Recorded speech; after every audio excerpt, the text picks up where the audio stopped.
कौशल्या जी ऊपर छत पर दीवार की छांव में बैठी हुई थी, लेकिन चिलचिलाते सूरज की तपिश उस छांव में भी उनके शरीर को जला रही थी। आज सुबह से उनके पेट में अन्न का एक दाना नहीं गया था, क्योंकि आज उनकी बहू नीलम ने घर में किट्टी पार्टी रखी थी।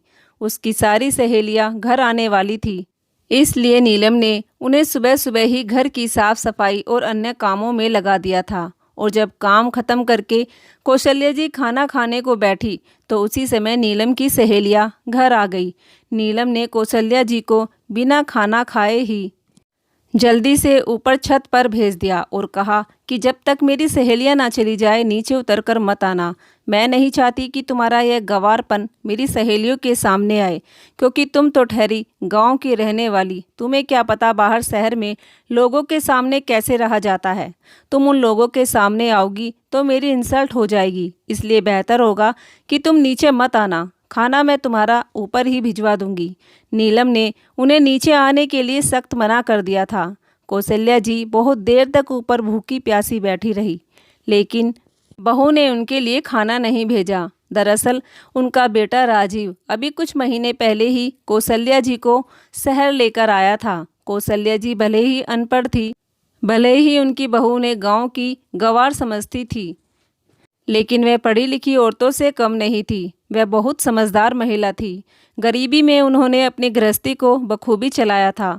बेटे के कहने पर कौशल्या जी शहर आ गई, क्योंकि कौशल्या जी अपने बेटे से बहुत प्यार करती थी और राजीव भी अपनी माँ से बेहद प्यार करता था। इसीलिए तो गांव में अकेला ना छोड़कर अपनी माँ को अपने पास शहर ले आया। बेटा तो खूब आज्ञाकारी, संस्कारी, माँ को इज्जत देने वाला था, लेकिन वहीं बहू बेटे से बिल्कुल परे थी।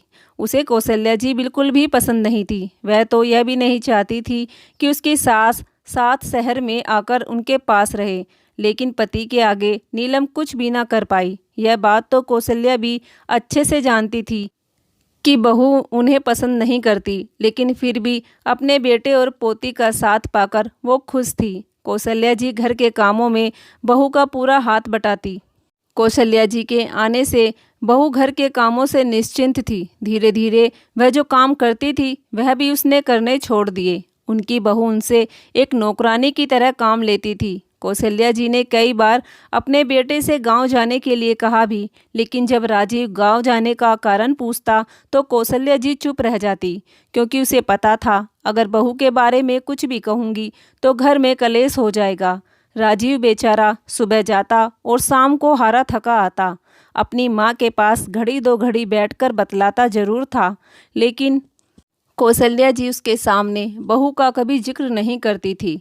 एक दिन नीलम फ़ोन पर अपनी मम्मी से बात करने में बिजी थी। उधर कौशल्या जी का 2 साल का पोता अचानक से गिर गया और वह ज़ोर ज़ोर से रोने लगा।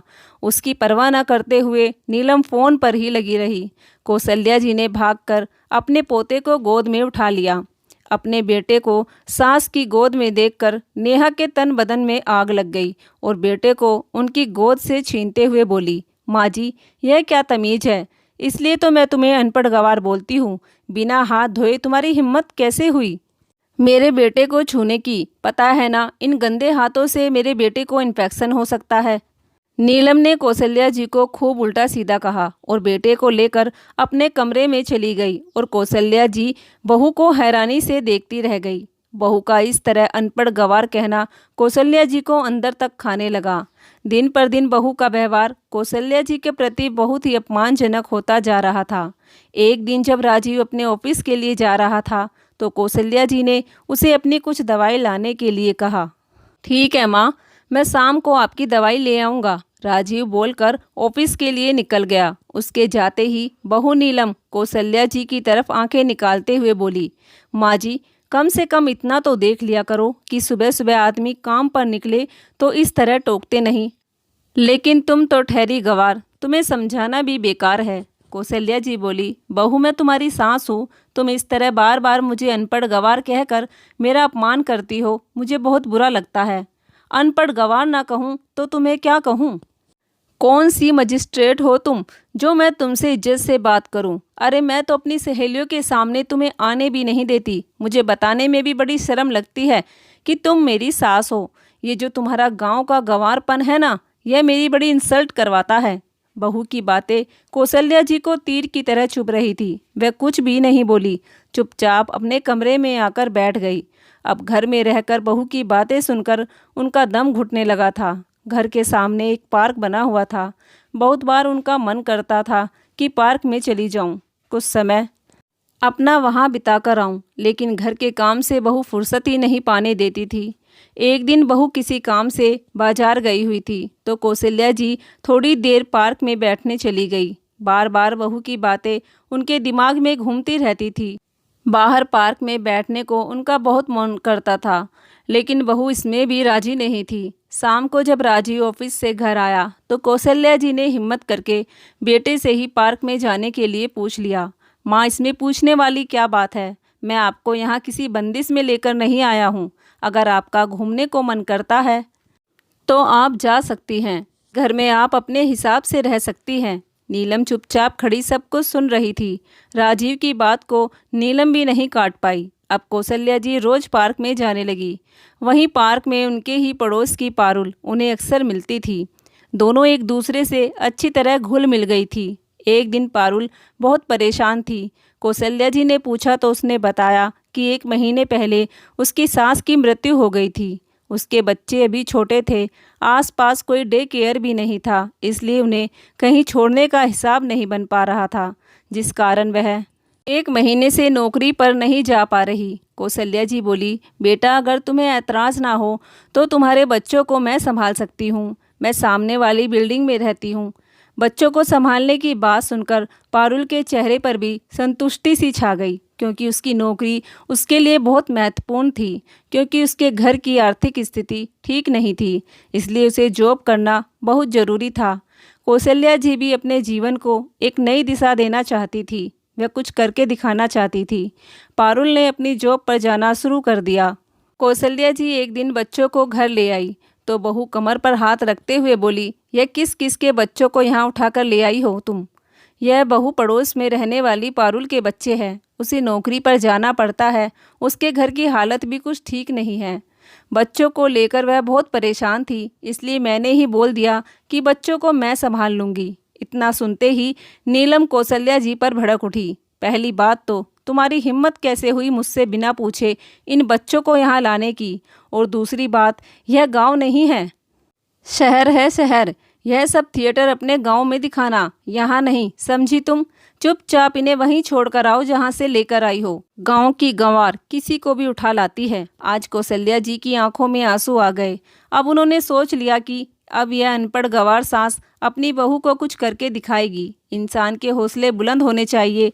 अनपढ़ इंसान भी बहुत कुछ कर सकता है। शाम को जब उनका बेटा राजीव घर आया तो कौशल्या जी ने अपने काम करने के बारे में बताया कि वह कुछ करना चाहती है। राजीव अपनी माँ को खुश देखना चाहता था और उनकी इच्छा थी कुछ करने की, तो राजीव ने उन्हें तुरंत स्वीकृति दे दी। नीलम ने तो बहुत हाथ पांव मारे कि अब उसके घर का काम कौन करेगा। राजीव, इस उम्र में क्या करेगी तुम्हारी अनपढ़ माँ?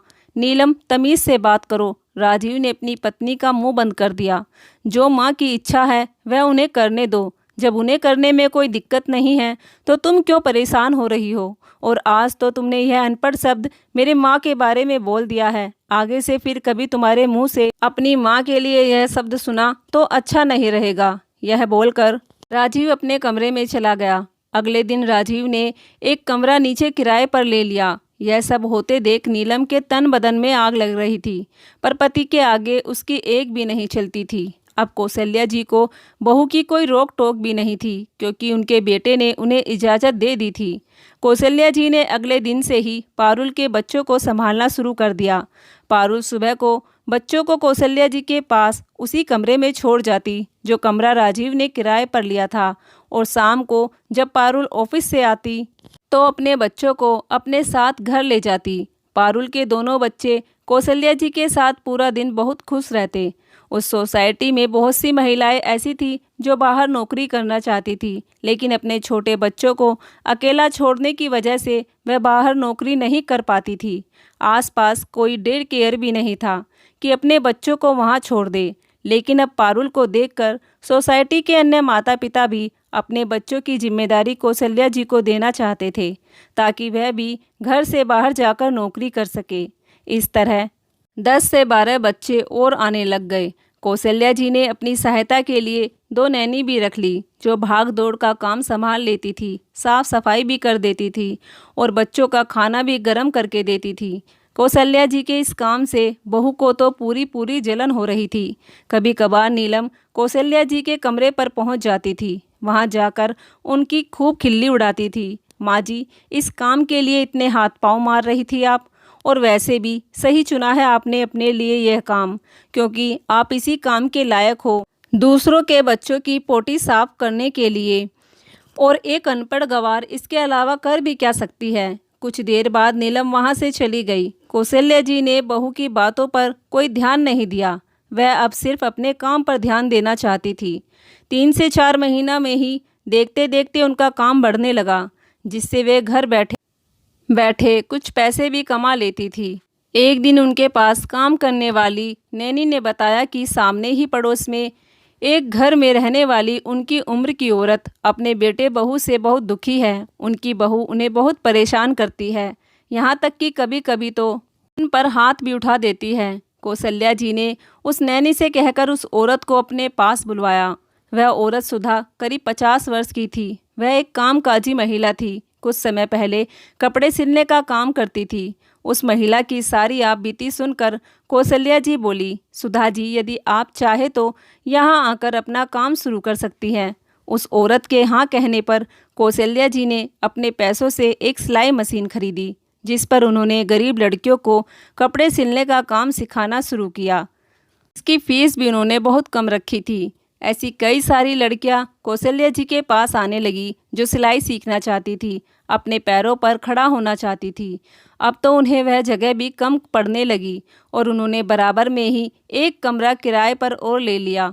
बच्चों को संभालने व लड़कियों को सिलाई सिखाने के साथ साथ कौशल्या जी के पास सरकार की तरफ से एक सेंटर भी खोला गया, जिसमें लड़कियों को मेहंदी, कढ़ाई, ब्यूटी पार्लर आदि कोर्स सरकार की तरफ से निःशुल्क सिखाए गए, जिसमें उन सभी को सरकार की तरफ से सर्टिफिकेट भी दिया गया। सुधा जी भी कौशल्या जी के साथ काम करके बहुत खुश थी।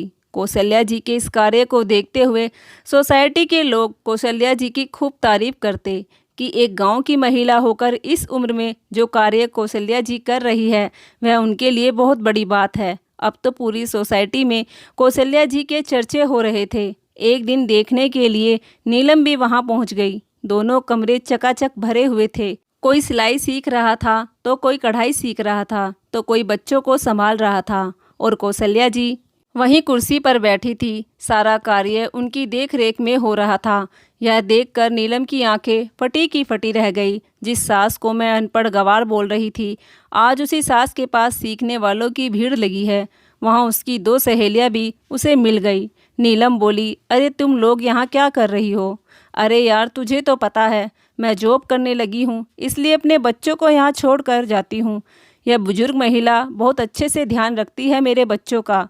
बच्चे बहुत खुश रहते हैं उनके पास। दूसरी सहेली बोली, अरे ये बुजुर्ग महिला तो सोसाइटी में बहुत नाम कमा रही है। जो लोग फीस नहीं दे सकते, वह फ्री में यहाँ सिलाई सीख सकते हैं, और सरकार की तरफ से इनके पास सेंटर भी खोला गया है, जहाँ पर कई चीज़ सिखाई जाती है, वो भी फ्री में। सब कुछ यह महिला ही मैनेज करती है। पर तूने नहीं बताया नीलम, तू यहाँ क्या करने आई है? अरे मैं क्या करने आती, ये जो बुजुर्ग महिला है, ये मेरी सास ही तो है। इस केंद्र में यहाँ सब कुछ मेरी सास ही तो संभालती है।